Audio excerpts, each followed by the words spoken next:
Welcome back, guys, to KFA Boxing Channel, your channel for your boxing tips and advice. Okay, so in the previous video, somebody commented that how do I land an uppercut without getting hit? So I think that was a question, so it's kind of a two-part question, and I'm hopefully going to address that in this video.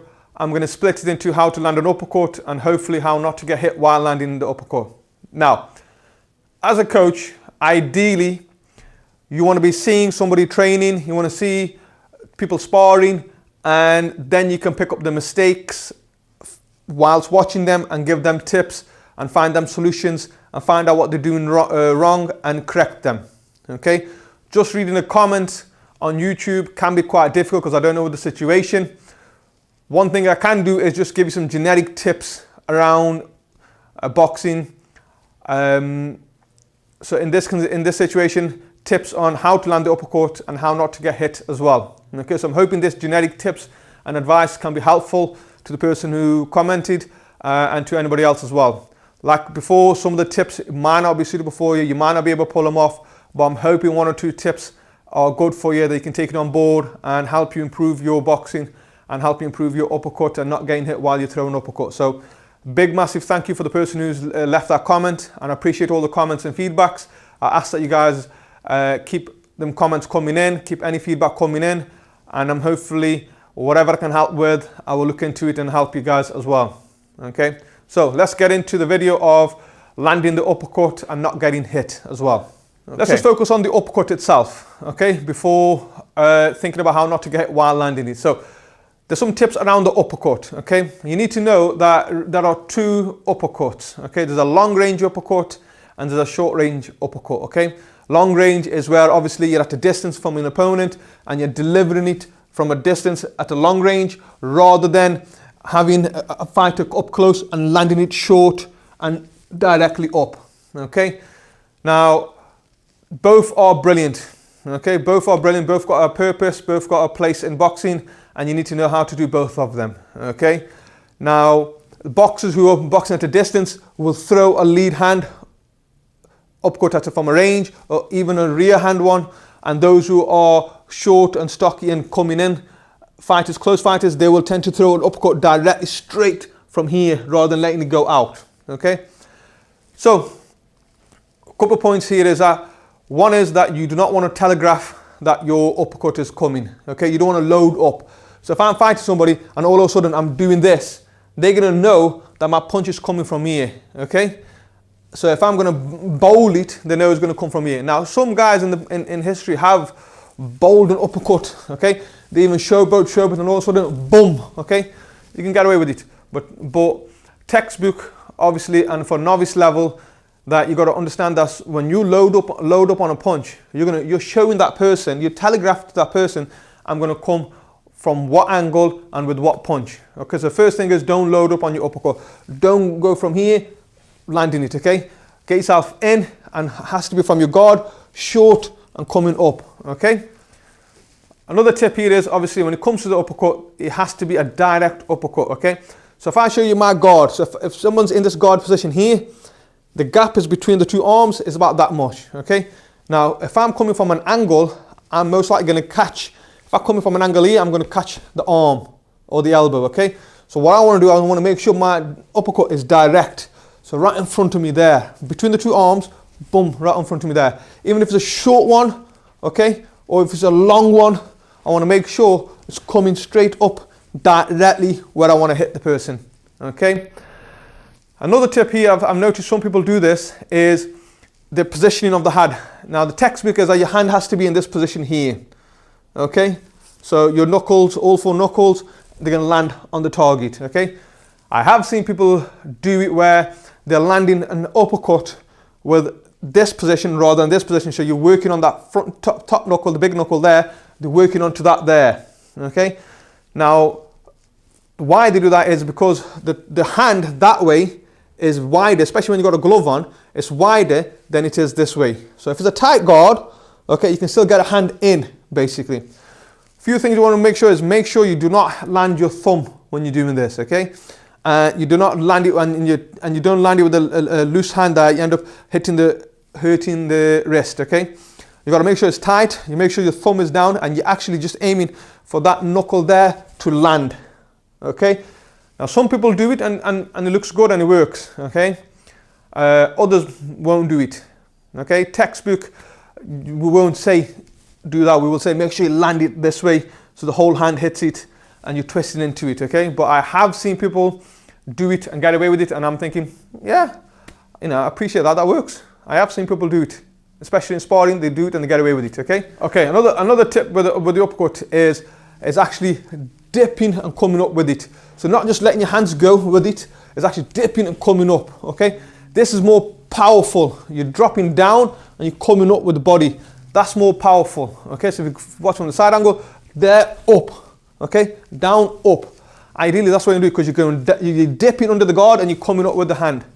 Okay, so that's what you want to do. Now, the other good reason about the dipping is that if you're naturally moving around, changing the levels with your head up and down, okay, you can disguise the uppercut, because I know I'm going to go down and he's going to come back up. Okay, the next time I go down, bang, I'm coming up with an uppercut. So the movement of you up and down can be a disguise for you to come back up with an uppercut as well. Okay, so the person will be watching your head. He'll be used to you going down, and all of a sudden, after 2-3 attempts, you're going to go down, you're going to come back up with an uppercut. So that's dipping behind the movement and uppercutting as well. Okay. Another tip about the uppercut is that you want to be throwing something as a setup before that uppercut. Okay, whether it's your jab or a hook or whatever.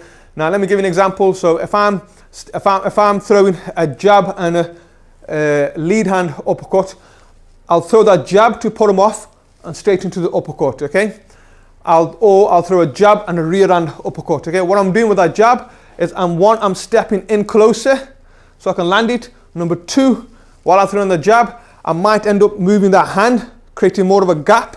Okay, so if the tight guard like this, if I throw in a jab, I might make him react and put the hand back, creating more of a gap to land that uppercut. Okay, or it could be just throwing that jab towards the eyes.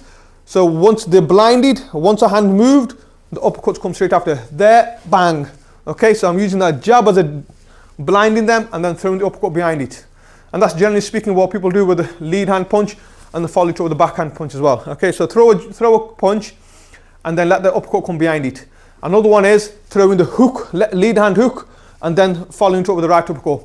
Now, a lot of people, the good boxers will only block with the hand stuck to their face, and they'll turn into it. So they won't move them hands. But a lot of novice people, a lot of beginners, what they tend to do is, and you can see this in your gyms, is once you throw a hook at them, so if I throw a left hook at me there, they end up doing this, blocking it out here. Okay, what is happening there is that the arm to arm is opening up. Okay, arm to arm is opening up and creating more of a gap over here. Okay, so once the hand goes out, you then sneak that uppercut through the middle, up the middle, in that bigger gap. Okay, so uppercut behind your punches, whether it's a jab or whether it's a lead hand hook. So distract them with one punch and throw the uppercut after it. Okay, so so if I'm a boxer, I'm standing upright, tall. Okay, if I want to land an uppercut, then that will be slightly different to a person who is shorter and landing a smaller uppercut on the inside. Okay, so let's say, for example, let's just concentrate on the long range. Okay, so what I've said to you before, that get behind them punches and then uppercut. Okay, now let's say if I'm pushing the person back, I might throw a couple of jabs to push them back to allow the uppercut. Okay, or if they're shorter and they're coming and they're bobbing in, I might just be stepping back and then I'm going to land the uppercut. Okay, so stepping back, once I land the uppercut, I'm on the front foot. My whole power goes on the front foot, landing the uppercut. Okay, you got to watch where they're going. You got to wait for the opportunity. Okay, you got to see the person moving around. You got to set them up with your hand. You got to wait for the opportunity, and then you got to go for it. Once the opportunity comes, you got to be fast. You can't be half-hearted on this. If you've decided I'm going to catch him with an uppercut and the opportunity's there, you got to go for it. Okay, go for it without waiting. Be fast, and you'll land that uppercut. Okay, let's say if I'm pushing the guy back. So let's say if somebody's pushing me back and I'm going here, and usually some people will be back here. Now there, it'll be difficult to land an uppercut if somebody's already leaning back here. So then it's all about where do you land that uppercut. You can land the uppercut to the face or you can land it to the body. But if I'm up here, okay, the opening of the stomach is where you land the uppercut lower rather than searching for the head, which is at the back position. Okay? If the person's coming forward like this and you're going back, you're not really going to go towards the stomach. The face is closer to you, so you're going to be there, and then you're going to land it on the face rather than looking for the stomach. Okay? So the level of where you land the uppercut is important as well, and you got to know it where to land it. Okay? For short guys who will be going in and pressurizing the people, okay, first thing is you got to get yourself in. Okay, now I've done a video previously on how to close the range. You can get in behind your punches, behind your dodging, behind your high guard, dipping in. Okay, so the first point is you got to get yourself in. Once you're in there, you got to make sure your guard is tight, but also you got to know where their guard is. Okay, so your eyes have to be really focused on their guard. Okay, where are they? Are they tight? Are they wide? Are they tight? Are they down? Are they up? Okay, once you know their guard, you will see where the patterns, you will see where the openings are, and then whatever punches they'll throw, you will see patterns that forming.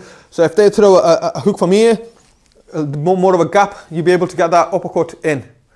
Okay, so short fighters, get yourself in, watch where the guard is, dip in, under, and connect with the punch.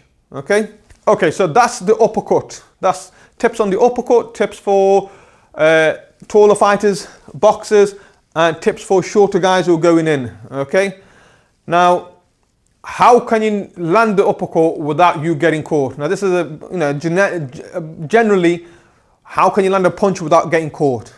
Okay, now when it comes to the uppercut, one of the main things I see people, why they get caught delivering it, is because they are telegraphing it. One way is that they telegraph by the arm coming up here. Now I've left my arm go down, so the person has just seen my arm go from here to here. Okay, he's seen that, so he knows an uppercut, this hand's coming, and then from there I got to deliver it all the way here. So I've got a gap distance about that much to land. Okay, now if someone's going to land from there, the other person is going to see that an opening, and the left lead hand is closer to the person. They're just going to deliver a hook or a straight punch before that punch comes to you. And what's going to happen is, as you're delivering it, you're going to get hit. Okay, so don't telegraph and don't swing that arm. Okay, that's one way of telegraphing. Another way of telegraphing it is the person stands from a distance and they go in from here and they do an uppercut. Okay, and what also happens is, what a lot of people do is when they deliver that uppercut, the other hand drops at the same time. So what happens? You got two openings either side. Okay, so a lot of people go from a distance, and that's when they get caught. Okay, you want to, like I said earlier, you want to punch and get in. So if I'm at a distance, I got to get myself in and then land that uppercut. Okay, don't just throw an uppercut from a distance. Get yourself in through punches, your footwork getting in, and then land that uppercut. Okay, another tip is not to get hit is you got to make sure your guard is effective. Okay, you're going to take, if you're going to get yourself in, you got to be prepared to take some punches on the guard. Okay, so you got to be able to, one, block with that guard and then getting in, or two, you got to be catching punches with your hands, catching, and then find gaps. Okay, so if I caught one punch here, I'll deliver the other hand. Caught one here, deliver this hand. Okay, so don't telegraph punches with swinging. Don't telegraph by coming in from a distance, and make sure your guard is nice and tight and good and effective at blocking whatever's coming your way, and then wait for the opportunity for the uppercut to come through. Okay, and the fourth tip on it is that to deliver the uppercut and not get hit is be patient if you want, and actually do it as a counter. Wait for them to throw a punch. Okay, so you're patiently waiting, you're moving your head, you're showing them a bit of a movement. As soon as the punch comes, you're slipping and you're uppercutting. Okay, you're leaning back, step back, bang, back in with an uppercut. So you can actually wait until they throw something and then land it. The opposite of that is, if you don't want to wait and you want to pressurize them, then like I said earlier, you got to get yourself in, and then once you are in, find the gaps, dip under, and come back up with an uppercut. Okay, so they're my tips and advice on the uppercut. I hope it's beneficial. Like I said, it's generic tips around the uppercut. It's way better when you actually see somebody in action and see what they're doing wrong, and then advise them and give them some solutions and some tips. But here in this video is just a generic tip about the uppercut and how to land it without getting hit. And I think that's generally for any punch really, trying to land the punch without getting hit yourself. Okay, so I hope that's beneficial. I hope that's answered the question. If it hasn't, then by all means, the person who's left that comment behind, give me some information, ask me again, and I'll go away and actually do a bit more thinking and research into it, and I'll come back with something else hopefully. So hope you guys like the video. Stay tuned for more tips and advice around boxing, and any comments, any feedback, please leave them behind. Until next time guys, take care and I'll see you soon.